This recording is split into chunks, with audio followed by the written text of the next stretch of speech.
नमस्कार दोस्तों, आपका स्वागत है मेरे YouTube channel catch the match में।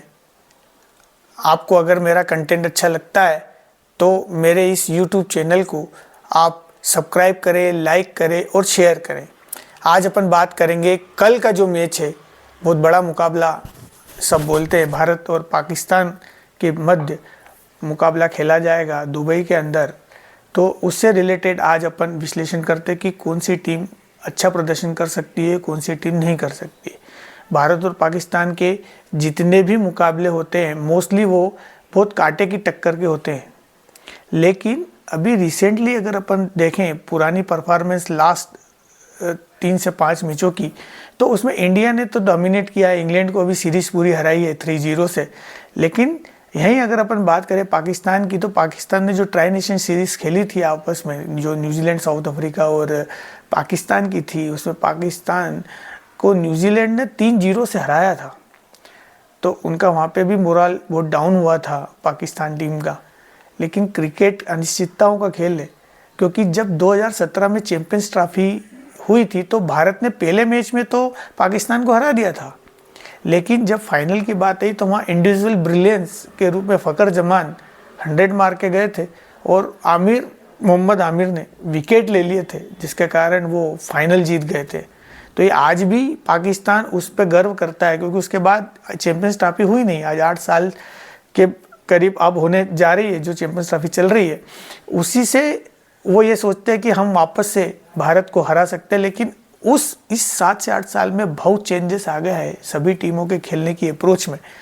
पाकिस्तान का जो अप्रोच है अभी भी पुरानी पैटर्न पे ही खेलना पसंद करती है, वही 270-280 मैक्सिमम रन बनाती है।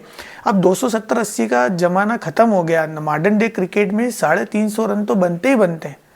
अब जब 350 रन बनते हैं तो आपको उसको चेस भी कर सकते हो।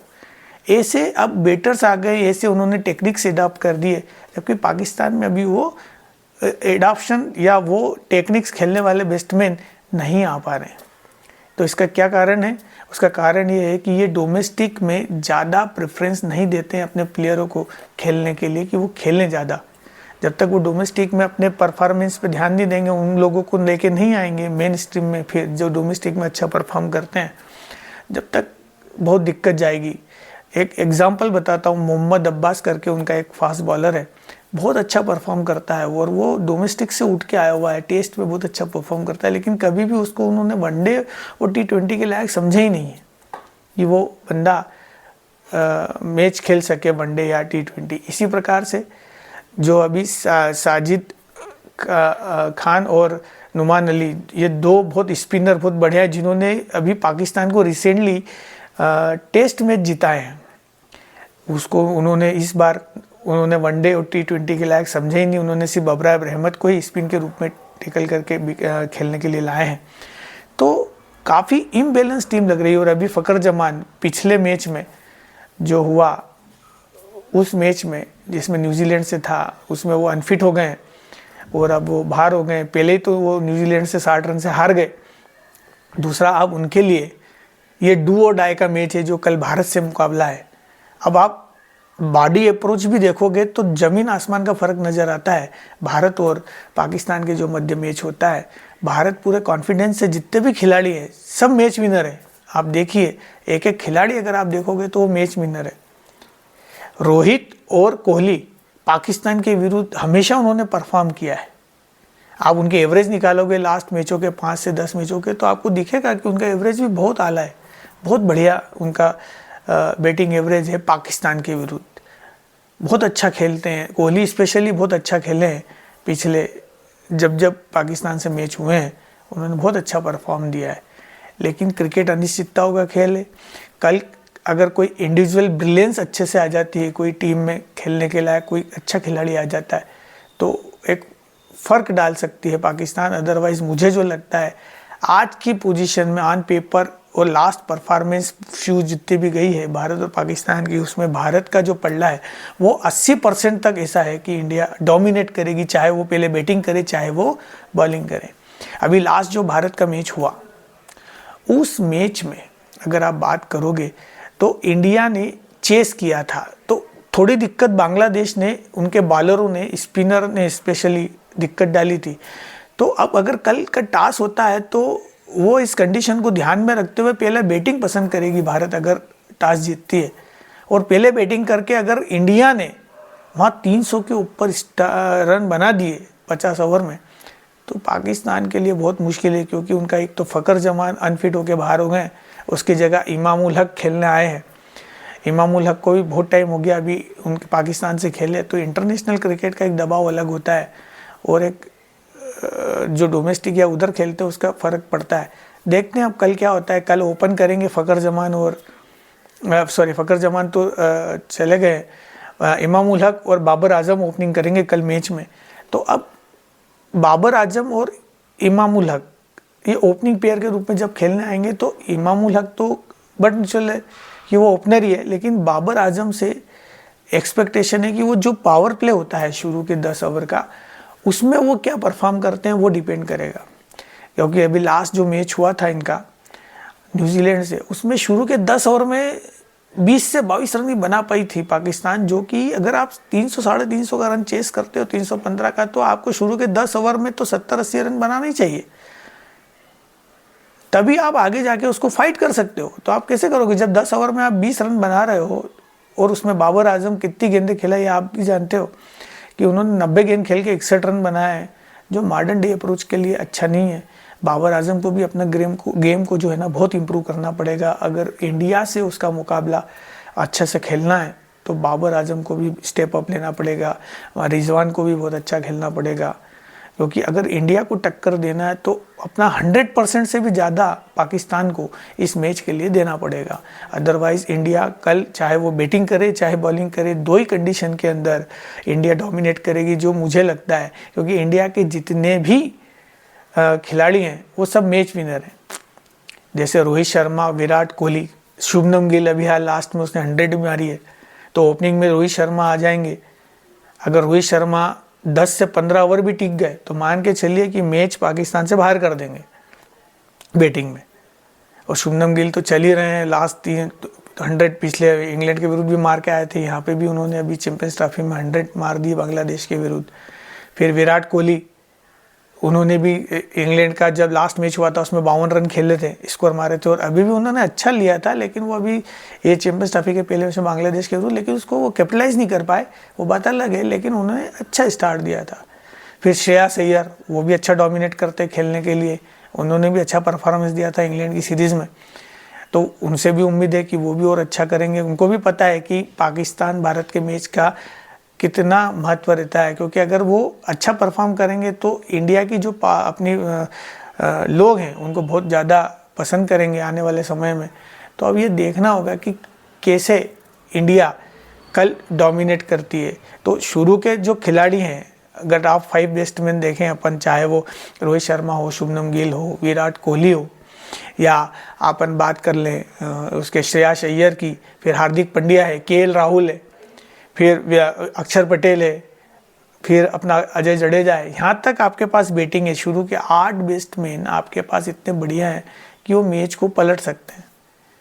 फिर अपन आप बॉलिंग की बात कर लें तो मुझे नहीं लगता इंडिया में कोई चेंजेस कल करेगी टीम, वो कि वही टीमें जो खिलाएंगे। क्यों? क्योंकि कुलदीप यादव ने पाकिस्तान के विरुद्ध बहुत अच्छा परफॉर्मेंस दिया हुआ है, तो वो पाकिस्तान के विरुद्ध कुलदीप यादव को तो खिलाएंगे ही खिलाएंगे कल के मैच में। सबसे बढ़िया इकोनॉमी रेट कुलदीप यादव की है पिछले 5 से 10 मैच के, अगर आप देखोगे तो सबसे बढ़िया परफॉर्मेंस बॉलिंग में कुलदीप यादव ने की हुई है। तो आप समझ सकते हो कि कल के मैच का कितना इम्पोर्टेंस इंडिया भी लेगी, और उधर पाकिस्तान को भी अपना 100% डू और डाई मैच है, क्योंकि अगर वो कल हार गए तो यूँ ही बाहर हो जाएंगे चैंपियंस ट्रॉफी से। तो इतने सालों बाद, कम से कम 1996 के बाद अब जाके पाकिस्तान में मैच हो रहा है, और पाकिस्तान खुद ही सेमीफाइनल नहीं खेलेगी तो कैसा लगेगा ये आप भी समझ सकते हो, हम भी समझ सकते हैं। ये तो वही बात हो जाती है कि अगर भारत है और भारत में टूर्नामेंट हो रहा है और भारत सेमीफाइनल फाइनल में नहीं पहुँचे तो कैसा लगेगा भारत की जितने हमारे लोग हैं।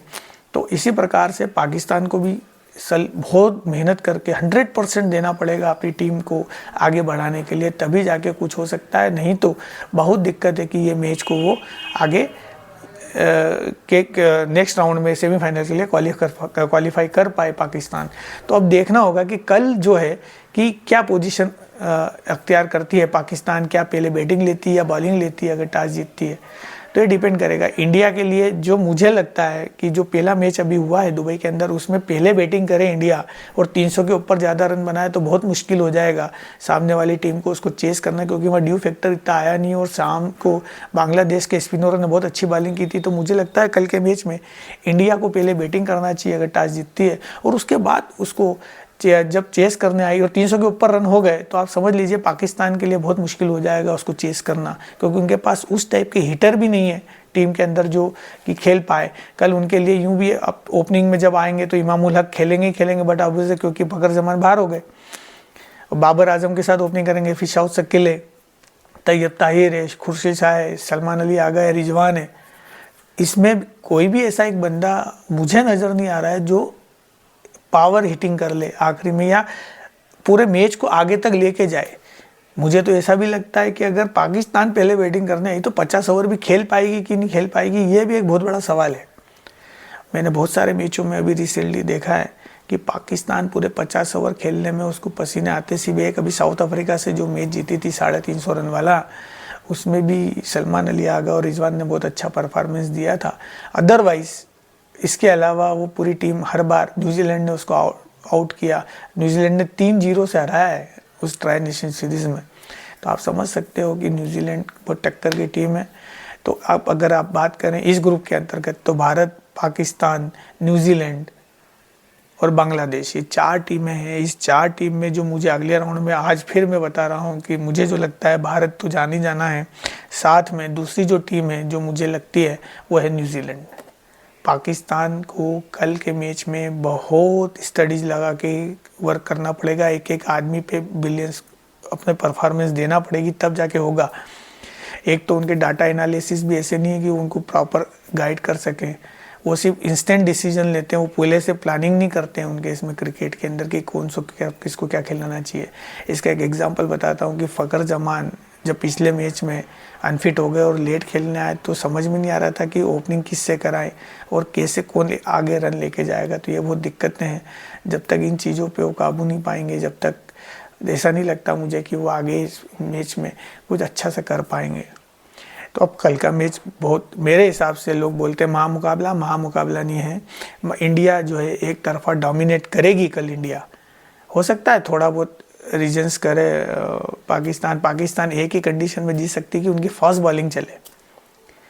उनके जो शाहीन अफरीदी है, नसीम शाह है, हारिस रऊफ है, ये जो 3 बॉलर हैं इनके पास फास्ट के, अगर ये परफॉर्म करेंगे और शुरू में विकेट लिए तब जाके इंडिया पे कुछ दबाव आएगा।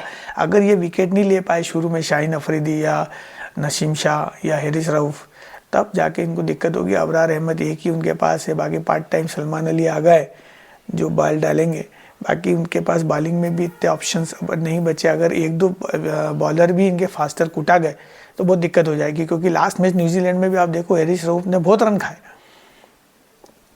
इसी प्रकार से शाहीन अफरीदी ने भी शुरू में विकेट ली लेकिन बाद में वो भी इतना दम नहीं दिखा पाए उनकी गेंद में। नसीम शाह का भी एवरेज ही बॉलिंग रहा जिससे वो 315 तक गए और फिर उनसे चेस नहीं हुई और 60 रन से वो हार गई।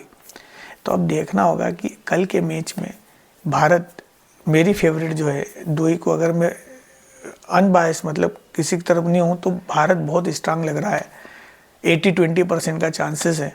बाकी अब कल के बाद जब मैच होगा तो अपन बैठेंगे और फिर डिसाइड करते जो मैंने बोला उसमें कितना सही है और क्या गलत है। तब तक के लिए धन्यवाद, नमस्कार।